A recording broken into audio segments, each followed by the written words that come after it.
அந்த சைடுல கத்தியெல்லாம் கிழிச்சுக்கிட்டாங்க. கத்தியெல்லாம் கிழிச்சிட்டாங்க சில பேர். This is one complaint from lot of general public. After the commotion started, some miscreants used a knife. And they were opposite side.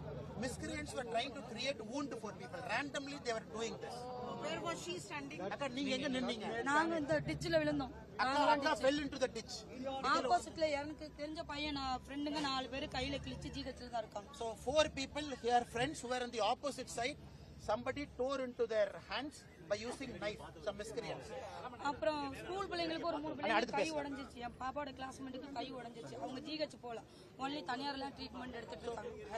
Her friend's daughter had her hand broken, but she went home by taking treatment in a private hospital. So a lot of people went home directly. அவங்க GH போகல. They didn't go to GH. ஏன்னா எட்ட தூரம் இருக்கனால அவங்க பக்கம் போயிட்டாங்க. What happened to this tree?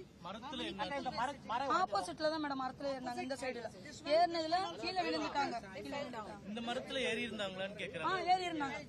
Confirm ஏறி இருந்தாங்க. பசங்களுக்கு ஏன்னா அந்த பாக்குற ஒரு ஆர்வத்துல அவங்க ஏறிட்டாங்க. ஏன்னா இடம் கொடுக்கல யாரும். இப்ப பசங்க மட்டும்தான் லேடிஸ் நாங்களா கீழே தான். பசங்க மட்டும் ஏறினாங்க. The youth were in the tree. They want to see actor.